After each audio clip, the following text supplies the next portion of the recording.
Assalamualaikum warahmatullahi wabarakatuh. Yang terhormat Bu Novel selaku dosen pengampu mata kuliah alat industri kimia. Di sini kami dari kelompok 2 paralel B akan menjelaskan tentang industri monosodium glutamat. Pada penjelasan kali ini, kami akan menjelaskan tentang tahapan-tahapan proses pada industri monosodium glutamat dan juga penjelasan tentang alat industri yang digunakan pada industri monosodium glutamat. Perkenalkan, saya sebagai moderator Rahma Putri Salsabila, NPM 2103101067.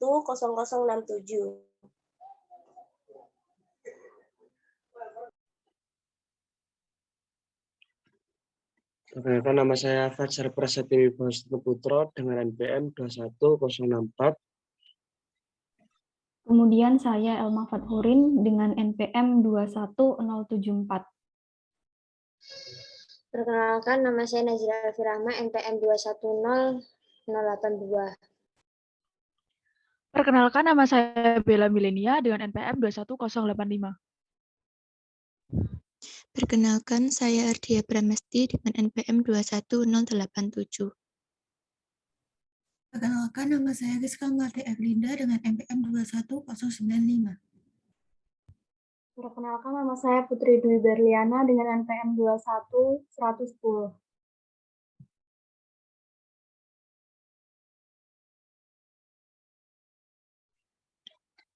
Monosodium glutamat atau disingkat dengan MSG. Nah, monosodium glutamat adalah garam natrium sodium dari asam glutamat.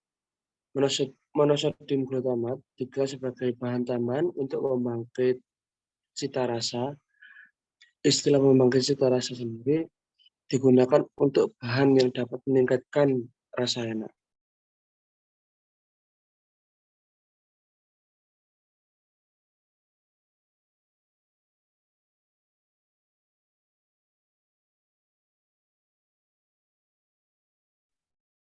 Kemudian selanjutnya adalah tahap-tahap proses industri MSG. Dimulai dari tetes tebu. Tetes tebu ini merupakan bahan utama dari industri MSG. Tetes tebu ini pertama mengalami proses molasses treatment. Di proses molasses treatment ini dibagi menjadi dua tahap, yaitu pencampuran tetes tebu dan juga pembersihan tetes tebu. Di proses pencampuran tetes tebu ini dilakukan karena tetes-tetes tebu ini berasal dari berbagai industri gula. Dan tetes-tetes tebu ini kemudian dicampur menjadi satu dengan perbandingan tertentu. Kemudian tetes-tetes tebu ini dibersihkan karena tetes tebu ini mengandung kadar Ca2+ yang tinggi dan juga zat pengotor lain yang tidak dikehendaki. Untuk membersihkan tetes tebu ini, maka digunakan asam sulfat. Kemudian dihasilkan tetes bersih siap untuk dilakukan fermentasi. Kemudian terdapat proses seeding. Proses seeding ini merupakan proses pembiakan bakteri yang akan digunakan untuk proses fermentasi.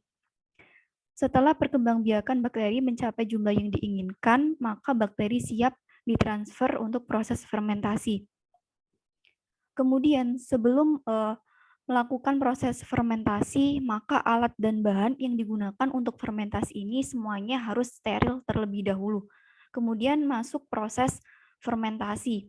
Di fermentasi ini, bakteri akan mengubah glukosa pada tetes tebu menjadi asam glutamat. Kemudian hasil dari fermentasi ini disebut tin brut. Tin brut ini merupakan asam glutamat yang mengandung kandungan gula. Kemudian tin brut ini masuk ke dalam proses evaporasi, di mana di proses evaporasi ini tin brut mengalami pemekatan atau pengurangan kadar air. Hasil akhir dari proses evaporasi disebut konsentrat brut. Kemudian konsentrat brut ini masuk ke dalam proses isolasi, di mana proses isolasi ini konsentrat brut dipisahkan dengan zat pengotornya. Konsentrat brut ini ditambahkan dengan hidrogen source untuk membentuk kristal alfa. Kemudian kristal alfa ini dipanaskan dengan suhu 90 derajat Celcius dan diubah menjadi kristal beta Ga atau glutamic acid. Kristal beta ini memiliki karakteristik yang lebih stabil daripada kristal alfa. Kemudian kristal beta glutamic acid ini mengalami proses netralisasi dengan penambahan NaOH. Hasil akhir dari netralisasi ini merupakan sirup MSG yang berwarna coklat tua. Kemudian masuk ke proses dekolorisasi dan juga filtrasi. Proses dekolorisasi ini dibagi menjadi 2 tahap, yaitu dekolorisasi 1 dan dekolorisasi 2.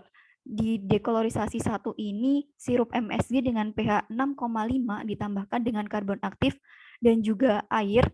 Kemudian larutan hasil dekolorisasi 1 ini disaring dan filtratnya ini masuk ke dalam diproses untuk tahap dekolorisasi 2. Filtratnya ini kemudian ditambahkan karbon aktif dan juga air kembali. Kemudian larutan hasil dekolorisasi 2 ini disaring kembali dan filtratnya ini ditampung dalam sebuah tangki penampung. Kemudian larutannya ini melewati filter bag untuk menyaring partikel-partikel karbon yang masih terdapat pada larutan. Kemudian larutan ini masuk ke dalam resin tower untuk mengubah warna kuning dari larutan menjadi lebih jernih. Nah, kemudian larutan bersih ini yang masih mengandung MSG siap untuk dikristalkan. Selanjutnya akan dilanjutkan oleh teman saya.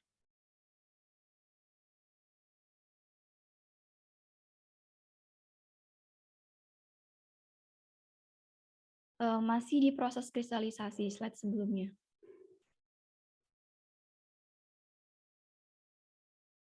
Baik, selanjutnya adalah proses kristalisasi. Kristalisasi sendiri terdiri dari 2 tahap, yaitu kristalisasi 1 dan kristalisasi 2. Kristalisasi 1 berlangsung selama kurang lebih 22 jam dalam tangki kristalizer. Untuk mempercepat proses kristalisasi, sip digunakan sebagai pancingan kristal. Pemasukan sip dilakukan secara bertahap agar kristalisasi berlangsung sempurna. Kristal yang digunakan sebagai sip disesuaikan dengan ukuran kristal MSG yang akan diinginkan. Kemudian, kristal MSG yang masuk ke dalam mesin diputar selama 2 jam untuk pendinginan. Di dalam mesin ini, kristal yang terbentuk akan terpisah dengan cairannya, sehingga diperoleh kristal basah. Hasil yang diperoleh nantinya adalah kristal yang bersih dan putih, atau kristal MSG1. Kristal MSG dari separator dibawa menuju fluidizer bed dryer untuk dikeringkan. Selanjutnya, kristalisasi 2. Kristalisasi 2 berlangsung selama 22 jam juga. Kristalisasi 2 adalah kristalisasi ml. Hasil penyaringan kristalisasi MSG1, ml dari separator dan filter akan diproses kembali karena masih mengandung kristal MSG ml.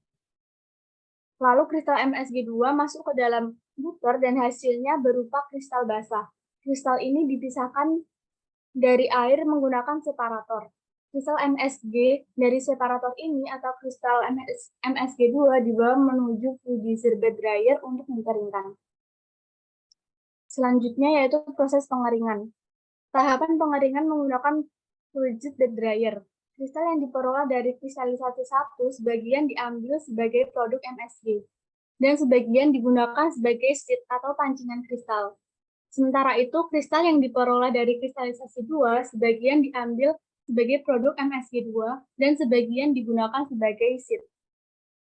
Secara fisik, MSG1 itu lebih putih dan mengkilap dibandingkan dengan MSG2. Lalu ada proses pengayakan di mana kristal MSG yang sudah kering masuk ke dalam siver atau ayakan untuk dipisahkan sesuai dengan ukuran kristalnya. Dan ada tambahan yaitu proses pengemasan, di mana kristal MSG kering dari unit yang sudah dinyatakan lolos uji laboratorium dikirim ke unit packing untuk dikemas. Jadi pengemasan MSG sendiri terdiri dari 2 macam, yaitu pengemasan dalam bentuk bulk atau craft paper dan pengemasan dalam kantong plastik.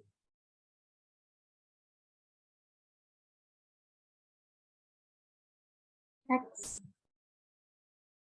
Nah, selanjutnya yaitu flow diagram untuk alat. Yang pertama itu ada tetes tebu. Proses pertama yaitu molasses treatment dengan menggunakan tangki pengaduk. Yang kedua ada proses sterilisasi menggunakan sterilizer. Lalu ada proses fermentasi menggunakan alat fermentor, proses evaporasi menggunakan alat falling film evaporator, lalu ada pembentukan kristal dengan menggunakan draft tube crystallizer, lalu ada proses separasi menggunakan super decanter centrifuge, lalu ada proses netralisasi dan dekolorasi menggunakan tangki pengadu dekolorasi. Selanjutnya ada proses filtrasi dengan menggunakan rotary drum filter, ada proses pengeringan menggunakan fluidized bed dryer, lalu ada proses pengangkutan atau conveyor menggunakan bed conveyor, dan proses pengayakan menggunakan vibrating screen, dan yang terakhir yaitu proses pengangkutan menuju pengemasan menggunakan bed conveyor.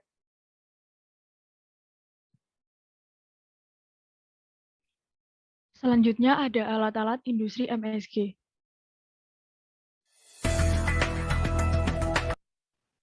Yang pertama ada tangki mixing.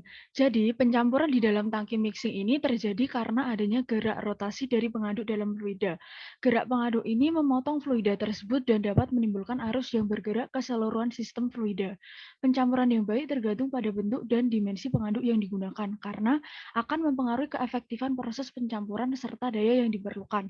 Pada tangki pencampur terdapat pengaduk atau agigator yang menyambung pada motor sehingga dapat berputar. Pemilihan pengaduk ini disesuaikan dengan bahan yang akan dicampur.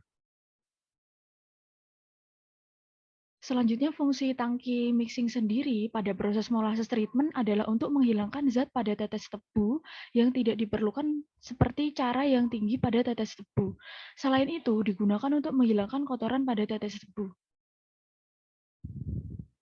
Alasan pemilihan alat tangki mixing ini sendiri karena pada proses produksi MSG, tangki mixing diperlukan sebagai alat tahap awal yang digunakan untuk mencampur beberapa bahan baku pembuatan MSG sebelum melanjutkan ke tahap selanjutnya. Kemudian faktor-faktor yang mempengaruhi tangki mixing sendiri, yang pertama ada jenis aliran, di mana aliran yang turbulen dan laju alir bahan yang tinggi biasanya menguntungkan proses pencampuran. Sebaliknya, aliran yang laminer dapat menggagalkan pencampuran. Yang kedua, ukuran partikel. Semakin luas permukaan kontak bahan-bahan yang dicampur, berarti semakin kecil partikel dan semakin mudah gerakannya dalam campuran. Maka proses pencampuran semakin baik. Yang ketiga, kelarutan. Semakin besar kelarutan bahan-bahan yang akan dicampur, maka semakin baik pula pencampurannya. Yang keempat, ada tidaknya baffle.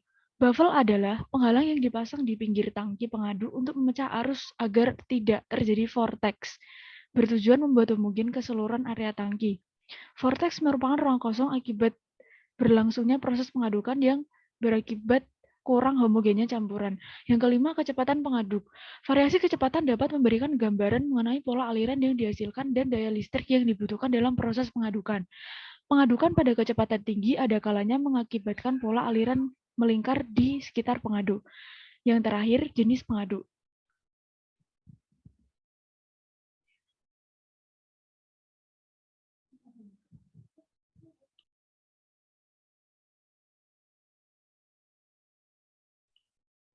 Kelebihan dan kekurangan tangki mixing sendiri adalah kelebihannya pada tangki mixing, suhu dan komposisi campuran dalam tangki selalu sama. Hal ini memungkinkan terjadinya suatu proses isotermal dalam tangki mixing.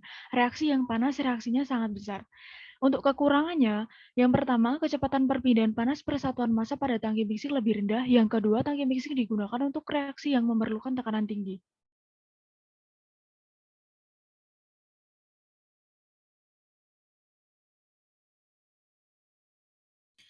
Baik, saya akan melanjutkan pemaparan. Yang pertama, selanjutnya yaitu sterilizer. Prinsip kerjanya yang pertama itu pada alat ini memakai media pemanas yang digunakan adalah uap basah yang berasal dari sisa pembuangan turbin uap yang bertekanan kurang lebih 3 kg per cm kuadrat dan temperatur 132,88 Celcius. Tahap pertama dilakukan dalam sterilizer dengan menggunakan uap jenuh atau disebut saturate steam. Penggunaan uap jenuh memungkinkan terjadinya proses penguapan terhadap air. Hasilnya air akan naik ke tangki bagian atas dan asam glutamat yang masih pekat berada di bawah tangki. Oleh karena itu, pengontrolan kualitas uap yang dijadikan sebagai sumber panas menjadi sangat penting agar diperoleh hasil perebusan yang sempurna. Prinsip kerja alat ini dengan sistem triple peak atau sistem 3 puncak. Waktu sterilisasi bersekitar antara 90 sampai 95 menit. Target yang harus dicapai di proses ini dengan 3 puncak, maka panas dapat masuk dengan baik dan tersalurkan secara merata. Next. Selanjutnya, fungsi dari alat sterilizer. Yang pertama, diberi uap panas untuk mengurangi kandungan air di dalam tangki yang berisi asam glutamat. Yang kedua, membunuh bakteri di mana mikroorganisme bisa dibunuh dengan suhu yang tinggi. Yang ketiga, menonaktifkan enzim lipase yang dapat menyebabkan kenaikan free fatty acid. Next. Selanjutnya, alasan pemilihan alat sterilizer ialah agar bahan-bahan yang digunakan dalam proses produksi MSG, di mana bahan yang berasal dari tangki penampungan dipompakan ke dalam alat penukar panas, sehingga dapat terlebih dahulu disterilkan sebelum masuk ke dalam proses selanjutnya, yaitu proses fermentasi. Next. Selanjutnya, faktor-faktor yang mempengaruhi sterilizer. Yang pertama, waktu sterilisasi. Semakin lama waktu sterilisasi, maka kehilangan kandungan air dalam tangki semakin tinggi. Yang kedua, yaitu tekanan uap. Dasarnya tekanan uap akan mempengaruhi hasil sterilisasi.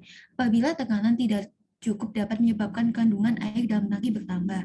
Yang ketiga, yaitu pembuangan udara. Udara merupakan penghambat aliran steam yang akan menutupi asam glutamat dari kontak langsung steam, sehingga diperlukan pembuangan udara agar proses berlangsung efisien. Next. Selanjutnya, kelebihan dan kekurangan alat sterilizer. Yang pertama, untuk kelebihan, yaitu proses dapat berlangsung dengan cepat, proses pemanasan dapat berlangsung secara merata, tindakan pemasukan uap, pembuangan uap, dilanjutkan dengan pemasukan uap, penahanan pembuangan uap selama proses perebusan dalam satu siklus, dan pembersihan alat tidak dilaksanakan secara manual, serta dilakukan pada mesin dengan secara terpisah.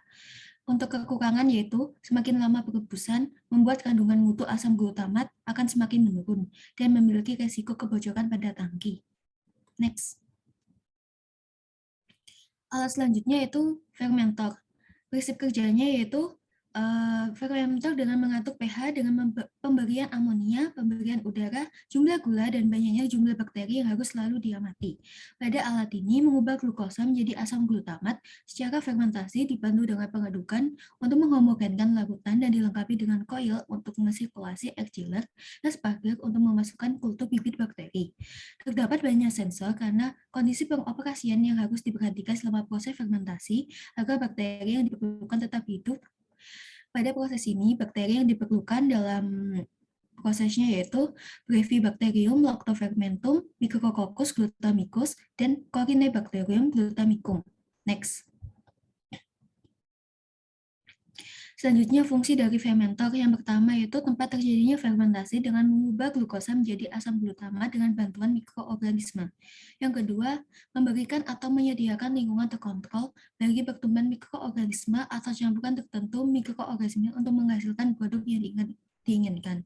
Next. Selanjutnya adalah alasan pemilihan alat fermenter. Pemilihan alat fermenter ini karena dapat digunakan untuk proses fermentasi.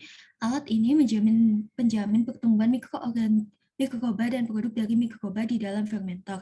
Fermenter memberikan kondisi lingkungan fisik yang cocok bagi katalis sehingga dapat berinteraksi secara optimal dengan substrat. Next. Faktor-faktor yang mempengaruhi dalam fermenter. Yang pertama yaitu waktu fermentasi. Penambahan waktu fermentasi akan memberikan kesempatan mikrobia, enzim, atau asam bekerja sehingga proses hidrolisis terus berlangsung.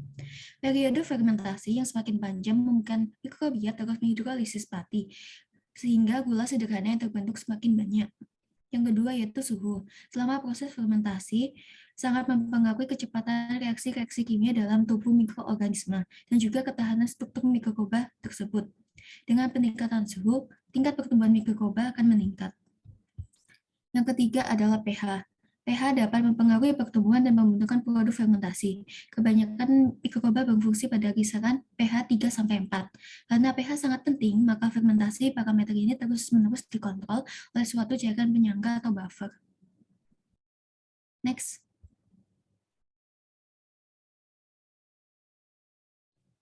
kekurangan. Yang pertama yaitu kelebihan, mudah dioperasikan, memiliki sistem kontrol terhadap suhu, pH, dan oksigen, memungkinkan kontaminasi dan mutasi sangat kecil, dan memungkinkan untuk mengambil sampel pada saat proses berlangsung. Yang kedua yaitu kekurangan, alat tidak boleh berbentuk lekukan karena akan mengakibatkan penggumpalan. Setiap proses fermentasi, alat fermenter harus dibersihkan, dan biaya operasional lebih besar untuk mempersiapkan dan pemeliharaan alat. Untuk selanjutnya akan dilanjutkan oleh rekan saya. Penjelasan selanjutnya adalah cooling film evaporator. Prinsip kerja dari cooling film evaporator adalah penambahan kalor atau panas untuk memekatkan suatu larutan yang terdiri dari zat pelarut yang memiliki titik-titik tinggi dan zat pelarut yang memiliki titik-titik lebih rendah, sehingga dihasilkan larutan yang lebih cepat serta memiliki konsentrasi yang tinggi. Pemekatan larutan didasarkan pada perbedaan titik-titik yang sangat besar antara zat-zatnya. Titik-titik cairan murni dipengaruhi oleh tekanan, dijalankan pada suhu yang lebih rendah dari titik-titik normal. Titik-titik cairan yang mengandung zat tidak mudah menguap.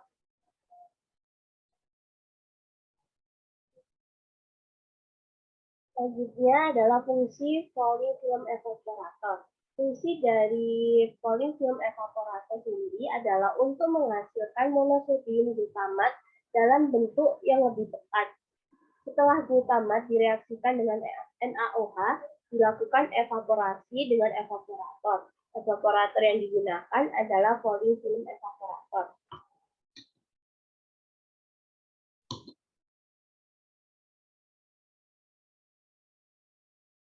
Selanjutnya adalah alasan pemilihan alat cooling film evaporator. Pemilihan alat cooling film evaporator ini dipilih karena cooling film evaporator dapat memekatkan larutan yang memiliki viskositas tinggi atau kekentalan yang tinggi. Karena evaporator ini digunakan untuk memekatkan suatu produk agar didapatkan larutan natrium yang tidak mengandung kadar air.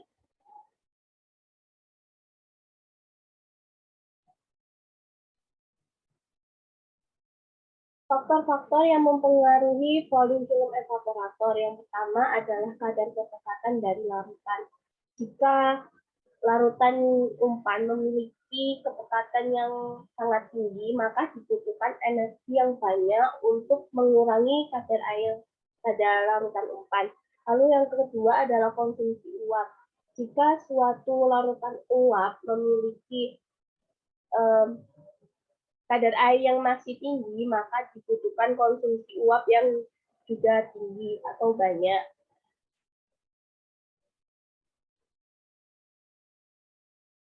Selanjutnya adalah kelebihan dan kekurangan dari cooling film evaporator.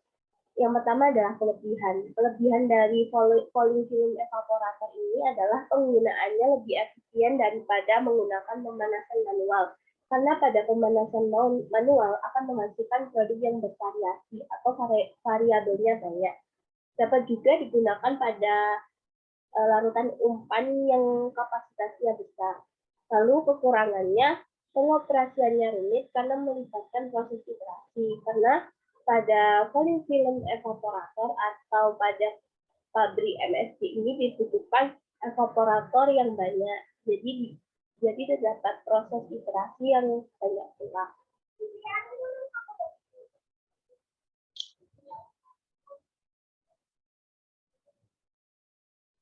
Alat selanjutnya adalah Dreyfus Bevel Crystallizer.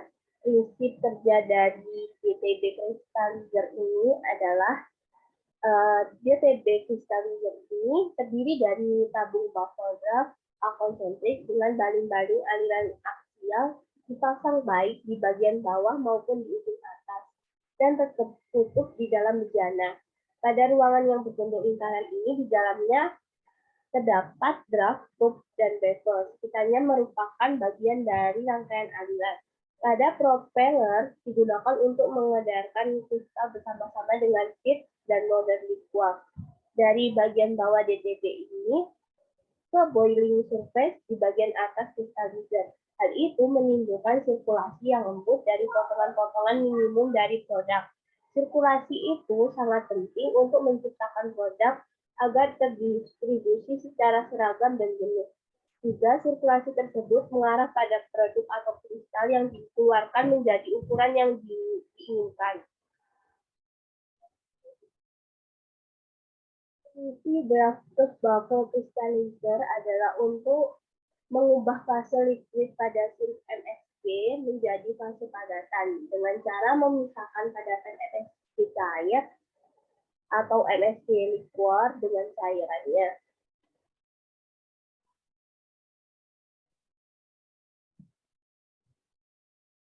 Alasan pemilihan alat Drafted Bubble Crystallizer pada produk CNSP ini adalah agar sirup MSG dari fase evaporasi dapat dikristalkan atau diubah fasenya ke padatan, yakni untuk mempermudah pengemasan MSG dan lebih mudah untuk diolah konsumen bila MSG dalam bentuk padatan.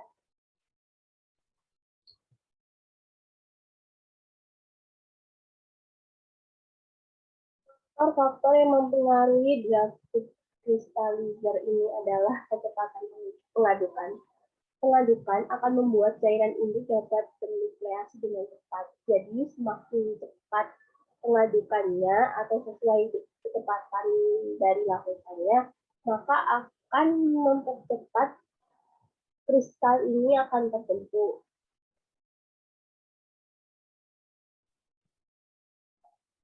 Kelebihan dan kekurangan Drafted Bubble Crystallizer. Kelebihannya adalah mampu mengkristalkan dalam bentuk sederhana, kedua siklus operasionalnya panjang, ketiga biaya operasinya yang lebih rendah, keempat instrumen dapat dikendalikan dengan mudah. Kekurangan dari Drafted Bubble Crystallizer ini adalah tingkat supersaturated terbatas pada nilai yang sangat rendah.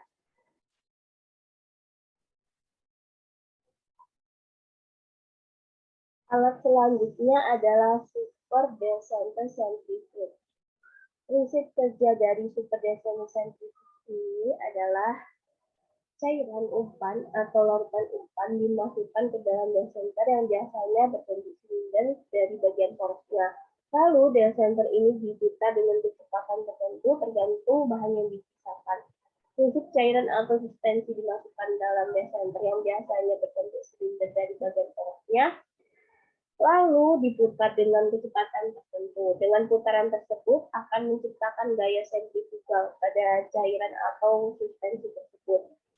Semakin besar massa zat, maka semakin besar pula gaya sentrifugal yang dibutuhkan. Sehingga zat yang berat jenisnya lebih besar akan berdesak ke arah dinding decenter, di mana terdapat outlet untuk mengeluarkan zat tersebut. Dan zat dengan berat jenis yang lebih kecil akan tertahan di bagian poros. Di situ juga terdapat outlet untuk mengeluarkan zat yang lebih ringan berat jenisnya. Prinsip kerja decenter juga berdasarkan gaya sentrifugal yang dihasilkan oleh bowel yang berputar secara horizontal. Produk yang masuk ke dalam decenter akan masuk ke dalam bowel melalui distribution chamber.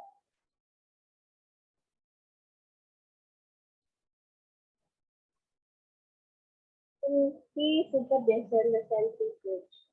Fungsi Super Decenter Centrifuge ini adalah untuk memisahkan kristal alpha-GA glutamat acid dari larutan glutamat dengan bantuan gaya sentrifugal. Untuk pemilihan Super Decenter Centrifuge ini, bedanya dengan decenter centrifuge yang biasa adalah kecepatan dan gaya sentrifugalnya, dan juga kapasitasnya yang lebih besar.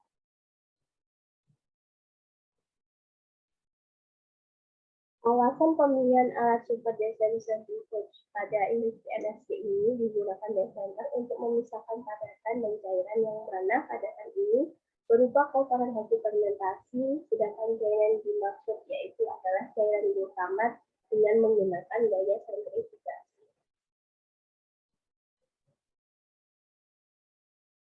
Faktor yang mempengaruhi cara kerja Super Decenter Centrifuge. Yang pertama adalah gaya sentrifugal yang bekerja pada decenter. Semakin besar gaya sentrifugal yang diberikan, maka semakin cepat komponen berpisah. Komponen yang ada di dalam cairan yang akan dipisahkan mengenai rasio yang ada di dalamnya.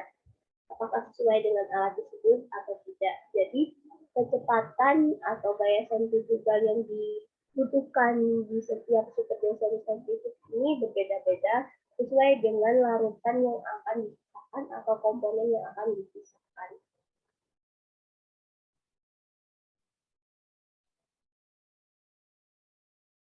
Selanjutnya, faktor-faktor yang mempengaruhi super decenter centrifuge.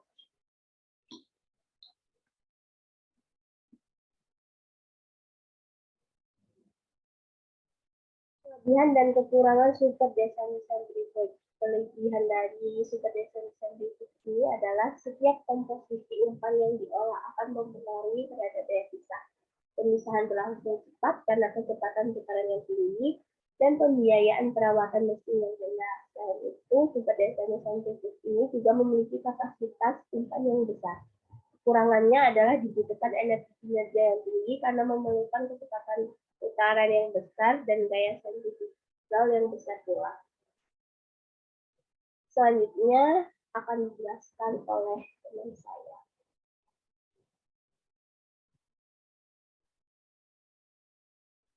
Alat selanjutnya yaitu tangki pengaduk dekolorisasi. Prinsip kerjanya yaitu reaktan diumpankan ke dalam suatu tangki berpengaduk bersama dengan bahan baku. Kemudian akan dilakukan pengadukan dengan perangkat pengaduk dan menghasilkan produk.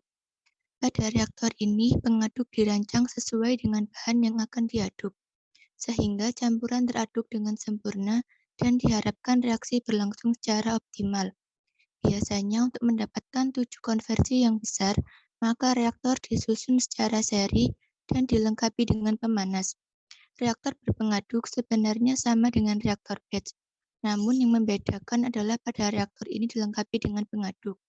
Next.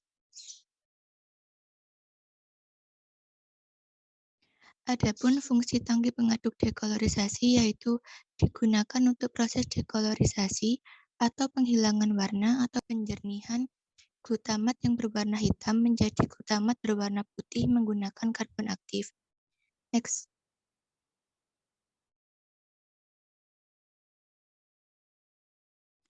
Alasan pemilihan tangki pengaduk dekolorisasi yaitu karena prinsip kerjanya yang dapat mengaduk dan memanaskan bahan. Hal ini karena pada proses dekolorisasi dengan karbon aktif memerlukan pengadukan yang konstan dan pemanasan. Selain itu, pengaduk pada tangki ini dapat disesuaikan dengan bahan. Alasan pemilihan pengaduk dayung karena cocok untuk mengaduk fluida yang memiliki viskositas tinggi dan kecepatan dayung ini juga rendah, sehingga karbon aktif dapat menyerap kotoran atau warna pada glutamat cair dengan optimal. Next.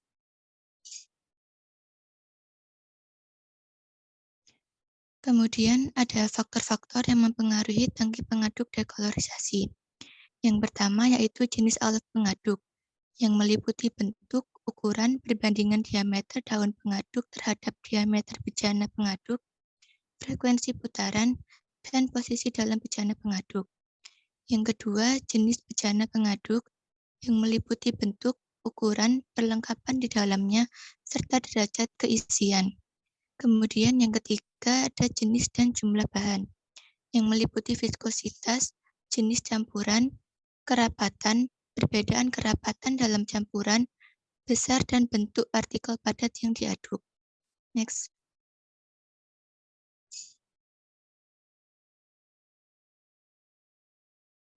Selanjutnya, kelebihan dan kekurangan tangki pengaduk dekolorisasi. Kelebihannya yaitu suhu dan komposisi campuran dalam reaktor sama, dan volume reaktor besar, maka waktu tinggal juga besar. Berarti zat bereaksi lebih lama bereaksi di reaktor. Adapun kekurangannya yaitu tidak efisien untuk reaksi fase gas dan reaksi yang bertekanan tinggi. Kecepatan perpindahan panas lebih rendah dibanding reaktor aliran pipa. Next.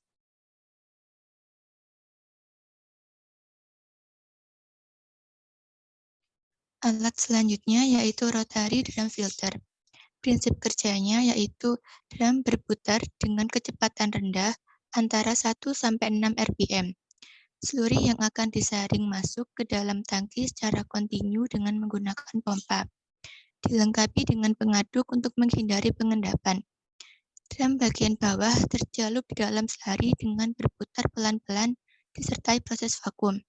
Satu kali putaran proses filtrasinya terbagi menjadi beberapa tahapan, yaitu cake formation atau pembentukan cake, first dewatering atau penghilangan air 1, basing atau pencucian, second dewatering atau penghilangan air 2, dan blowing atau peniupan.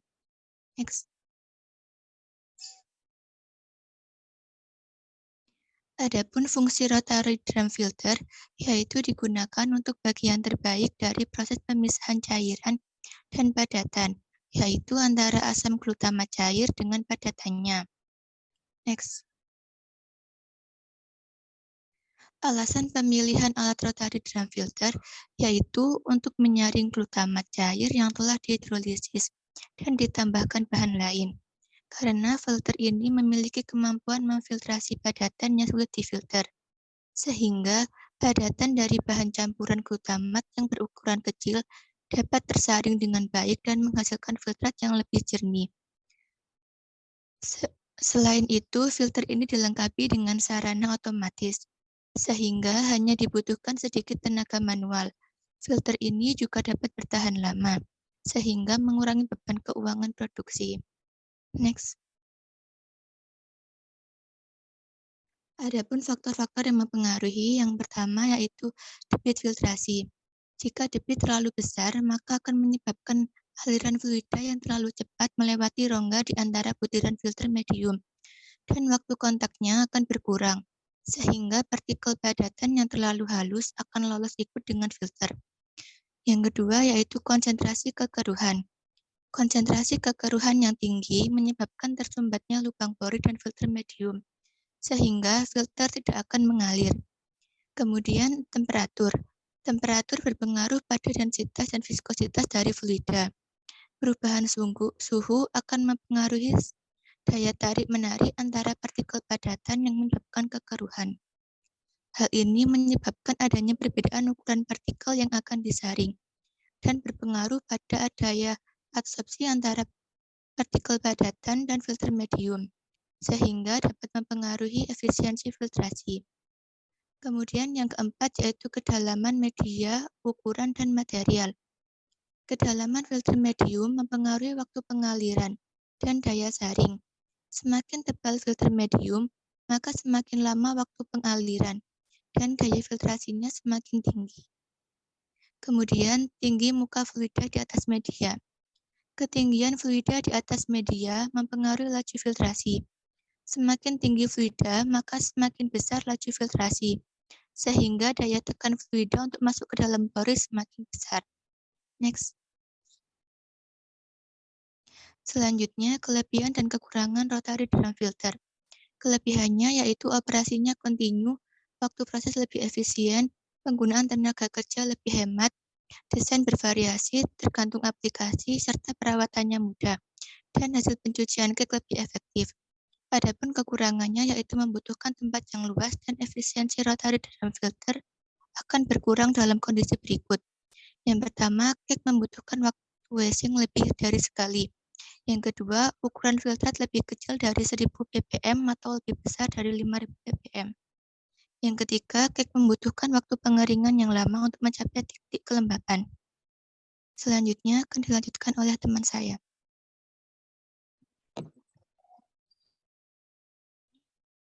Selanjutnya ada prinsip kerja fluidized bed dryer. Pengeringan dilakukan menggunakan fluidized bed dryer.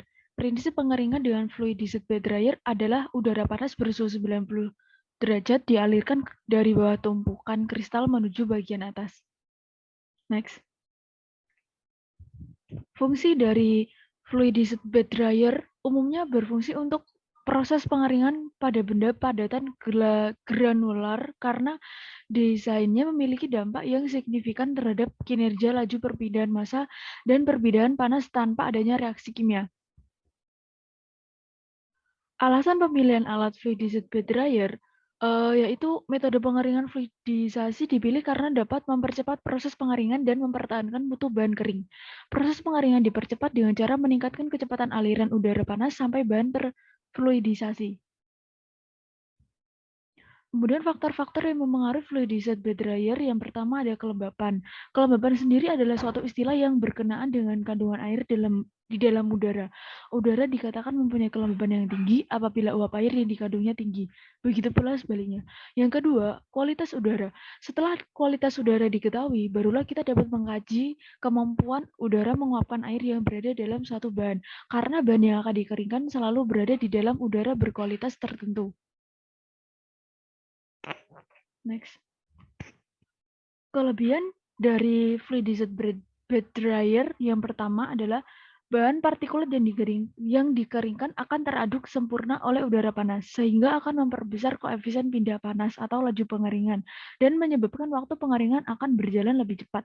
Yang kedua, biaya rendah, mudah dibuat, dan mudah dioperasikan. Yang ketiga, kadar air hasil pengeringan mempunyai tingkat keseragaman yang tinggi. Yang keempat, kapasitas pengering besar. Yang terakhir, pemeliharaan dan sanitasi mudah sehingga dapat diproduksi dan dioperasikan di berbagai jenis kalangan masyarakat. Untuk kekurangannya yang pertama, turbulensi selama proses fluidisasi dapat menyebabkan gesekan.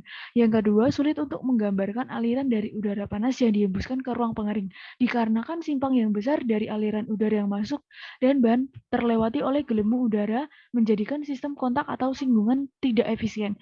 Yang ketiga, pencampuran atau pekadukan bahan padatan yang terus-menerus pada hamparan akan menyebabkan ketidakseragaman waktu diam bahan di dalam ruang pengering, karena bahan terus-menerus terkena hembusan udara panas. Yang terakhir, tidak dapat mengolah bahan yang lengket atau berkadar air tinggi dan abrasif.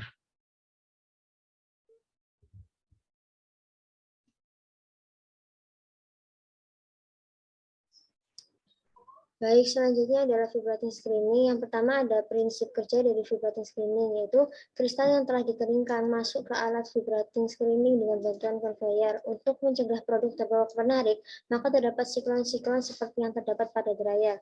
Jika powder terlalu ringan, maka akan didaur ulang ke dalam tangki dissolving pada awal proses mixing. Di dalam sifter, produk akan dipisahkan sesuai dengan ukurannya. Kristal yang paling besar tidak akan dapat menembus skrin dan berkas vibrator akan bergerak ke bagian samping ayakan, di mana kristal akan dikirim ke hopper karena struktur tersebut. Maka dapat dilihat bahwa semakin ke bawah semakin kecil produk kristal yang dihasilkan. Fungsi vibrating screening pada industri MSG digunakan untuk memisahkan partikel-partikel produk sesuai dengan ukurannya, dengan memiliki skrin yang bertingkat dan memiliki ukurannya masing-masing. Alasan pemilihan alat vibrating screening pada industri MSG ini karena hasil yang diinginkan adalah yang seragam. Oleh karena itu perlu dilakukan proses pengayakan zat padat dengan cara dijatuhkan atau dilemparkan ke permukaan pengayak. Partikel yang di bawah ukuran atau yang kecil undersize atau halusan lulus melewati bukaan ayak. Sedang yang di atas ukuran atau yang besar oversize atau buntut tidak lulus. Faktor-faktor yang mempengaruhi vibrating screening yang pertama ada ukuran lubang ayakan. Semakin besar diameter lubang bukaan akan semakin banyak material yang lolos. Kemudian yang kedua ada ukuran relatif partikel. Material yang mempunyai diameter yang sama dengan panjang ayakan memiliki kecepatan dan kesempatan masuk yang berbeda bila posisinya berbeda, yaitu yang satu melintang dan lainnya membujur. Kemudian yang ketiga ada pantulan dari material. Pada waktu material jatuh ke skrin, maka material akan membentuk kisi-kisi skrin sehingga akan terpental ke atas dan jatuh pada posisi yang tidak teratur. Selanjutnya ada kelebihan dan kekurangan dari vibrating screening. Kelebihannya yang pertama adalah lebih cepat dan praktis, dapat diketahui ukuran partikel dari kecil sampai besar, kemudian dalam waktu relatif singkat dapat diperoleh hasil yang diinginkan, lalu lebih mudah diamati, dan tidak membutuhkan ketelitian mata pengamat. Sedangkan kekurangannya yang pertama ada tidak dapat mengetahui bentuk partikel secara pasti seperti pada metode mikroskop. Yang kedua, ada ukuran partikel tidak pasti karena ditentukan secara kelompok atau berdasarkan keseragaman. Tidak dapat menentukan diameter partikel karena ukuran partikel diperoleh berdasarkan nomor mesh ayakan. Kemudian yang ketiga, adanya agregasi karena adanya getaran sehingga mempengaruhi validasi data. Yang keempat, tidak dapat melihat bentuk partikel dan dapat menyebabkan erosi pada bahan-bahan granul. Selanjutnya adalah belt conveyor yang memiliki prinsip kerja sebagai berikut. Packing merupakan tahap akhir dalam proses produksi. Pada tahap ini, produk yang tertampung pada hopper akan turun dan masuk ke dalam kemasan, memindahkan kristal MSG yang ada di atas belt, di mana umpan pada sisi tile dengan menggunakan cut, dan setelah sampai di head material ditumpahkan akibat belt berbalik arah. Produk akan melewati belt conveyor dan masuk ke dalam metal detector untuk mengetahui kandungannya. Selanjutnya, fungsi dari belt conveyor adalah untuk memindahkan kristal MSG dari proses refinery. Untuk alasan pemilihan belt conveyor ini sendiri adalah karena dapat memberikan kemampuan dalam proses transfer material dari titik input ke output. Conveyor dengan menggunakan belt menjadi tipe conveyor yang paling umum diaplikasikan untuk kebutuhan produksi. Selain itu, melalui belt conveyor juga dapat menghemat tenaga kerja. Untuk faktor-faktor yang mempengaruhi belt conveyor, yang pertama adalah kemiringan. Jadi semakin tinggi sudut tanjakan maksimumnya, maka semakin besar gaya gesek yang terjadi antara sabuk dengan muatan. Kedua adalah lebar sabuk. Semakin lebar sabuk, maka semakin besar kapasitasnya. Yang ketiga ada kecepatan, yaitu kecepatan tinggi terhadap muatan dapat merusak material atau barang yang diangkut. Lalu ada 4, belt conveyor-nya putus. Apabila belt conveyor-nya putus, yang terjadi akibat dari beban flow material yang tidak stabil. Kemudian ada kelebihan dan kekurangan dari belt conveyor. Yang pertama ada kelebihannya, yaitu membutuhkan tenaga yang kecil walaupun dapat mengangkut material yang cukup jauh, mampu membawa beban berkapasitas besar, tidak mengganggu lingkungan karena tingkat kebisingan dan polusi yang rendah, aliran pengangkutan berlangsung secara terus-menerus atau kontinu. Sedangkan kekurangannya, yang pertama ada sabuk atau belt sangat peka terhadap pengaruh luar, misalnya timbul kerusakan pada pinggir dan permukaan belt. Yang kedua ada sabuk bisa robek karena batuan keras dan tajam, atau ada material logam yang runcing. Lalu yang ketiga ada kemiringan atau sudut inklinasi yang terbatas. Kemudian ada beban tidak bisa diturunkan dan di sembarang tempat tanpa bantuan alat khusus. Selanjutnya adalah analisis dari belt conveyor. Untuk bulk density dari tetes tebu yang melewati belt conveyor itu sebesar 91,77 ton per feet kubik. Berdasarkan literatur, dengan bulk density 91,77 ton per feet kubik, itu termasuk ke dalam sand bank dry dengan rekomendasi kemiringan itu maksimalnya adalah 16 derajat sampai 18 derajat. Untuk kapasitas dari tetes tebunya itu sendiri adalah sebesar 8,5 ton per jam. Kapasitas ini merupakan kapasitas kecil, jadi ditentukan jenis belt conveyor tipe flat belt. Yang pertama adalah men-trial lebar belt dengan rekomendasi maksimal 16 derajat sampai 18 derajat ini dibulatkan ke 20 derajat. Untuk lebar beltnya kita asumsikan 24 inch. Dari tabel literatur dengan lebar belt 24 inch dan kemiringan 20 derajat, diperoleh kapasitas sebesar 47,10 ton per jam dengan kecepatan 100 feet per menit. Kecepatan belt dengan kapasitas 8,5 ton per jam itu akan memiliki kecepatan sebesar 18,0467 feet per menit. Diasumsikan jenis material sand bank dry adalah sand karena berbentuk pasir. Dari tabel literatur dengan lebar belt 24 inch dan jenis material sand bank dry yang diasumsikan sand, diperoleh kecepatan maksimumnya adalah 450 feet per menit. Kapasitas 8,5 ton per jam dengan lebar belt 24 inch dan kecepatan 18,0467 feet per menit itu masih berada dalam range kecepatan maksimumnya yang tadi adalah 450 feet per menit. Dapat disimpulkan bahwa asumsi lebar belt 24 inch ini memenuhi. Selanjutnya adalah perhitungan panjang dan ketinggian conveyor pada kapasitas 8,5 ton per jam. Untuk panjang conveyornya itu sendiri, kita menggunakan 656,168 dibagi dengan cos 20 menghasilkan nilai 1607,9315. Kemudian untuk ketinggian conveyornya itu 656,168 dibagi dengan tan 20 menghasilkan nilai 293,3039. Selanjutnya adalah perhitungan dari dayanya. Untuk daya horizontal itu rumusnya 0,4 ditambahkan dengan ketinggian conveyor dibagi dengan 300 dikali dengan kapasitasnya 8,5 ton per jam dibagi dengan 100 menghasilkan nilai 0,1171 horsepower. Kemudian untuk daya vertikalnya itu 0,001 dikali dengan ketinggian conveyor yaitu 293,3039 dikali dengan kapasitasnya 8,5 ton per jam menghasilkan nilai 2,4931 horsepower. Kemudian dari grafik yang ada di PPT itu lebar beratnya 24 inch dan panjang konveyernya 1607,9315 diperoleh daya atau horsepower dari grafik itu sebesar 4 horsepower pada kecepatan, ini ada kesalahan, yaitu 100 feet per menit. Untuk daya MT-nya yaitu 4 dikali dengan 18,0467 feet per menit dibagi dengan 100. 18,0467 ini didasarkan pada kecepatan yang didapatkan tadi menghasilkan nilai daya sebesar 0,7219 horsepower. Untuk daya totalnya itu daya horizontal ditambahkan dengan daya vertikal ditambahkan dengan daya MT, yaitu 0,1171 horsepower ditambahkan dengan 2,4931 horsepower ditambahkan dengan 0,7219 horsepower menghasilkan nilai 3,3321 horsepower. Selanjutnya akan dijelaskan oleh teman saya.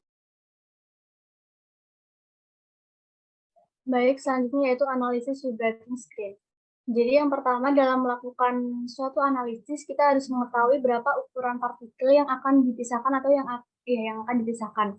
Nah, untuk memproduksi MSG itu dapat melakukan pemisahan dengan ukuran 4-20 mesh. Diameter ayakan 4-20 mesh ini dikonversi satuannya dari mesh menjadi milimeter. Selanjutnya untuk tabel sampel berat bahan tertahan kami menggunakan ukuran yang sudah kami tentukan atau sesuaikan. Kemudian hasil berat bahannya ditotal. Setelah itu dilakukan perhitungan fraksi bahan tertahan dengan rumus berat bahan tertahan atau X dibagi dengan totalnya, lalu dijumlahkan hasilnya seperti pada tabel tersebut. Selanjutnya terdapat perhitungan tabel kumulatif mengenai bahan yang tertahan.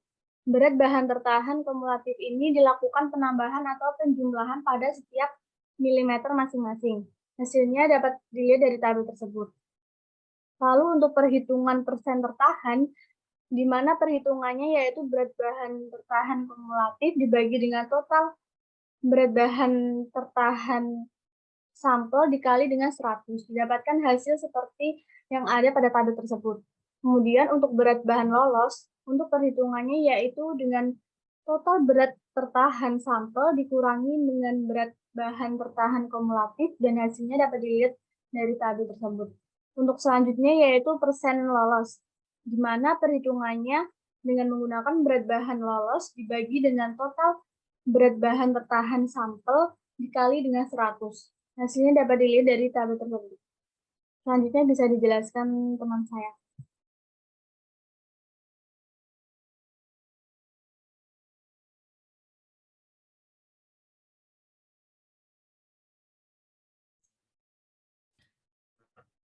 Baik, saya akan lanjutkan pemaparan.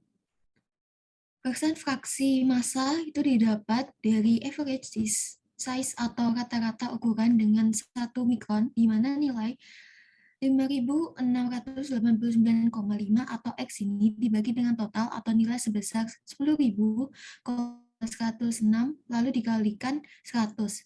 Aparatur size kami ambil dari nilai seperti pada tabel, kemudian terdapat tabel log, di mana dengan rumus perhitungan data aparatur size tadi dilogkan. Untuk nilai kumulatif oversize ini didapatkan dari data persen fraksi mol yang ditambahkan. Lalu didapatkan tabel data X dan Y, lalu dibuat grafik seperti berikut, di mana sumbu X-nya ini diameter partikel, untuk sumbu Y-nya ini fraksi berat tertahannya. Lalu dicari hubungan kata-kata ukuran partikel versus fraksi massanya. Untuk selanjutnya saya kembalikan kepada moderator.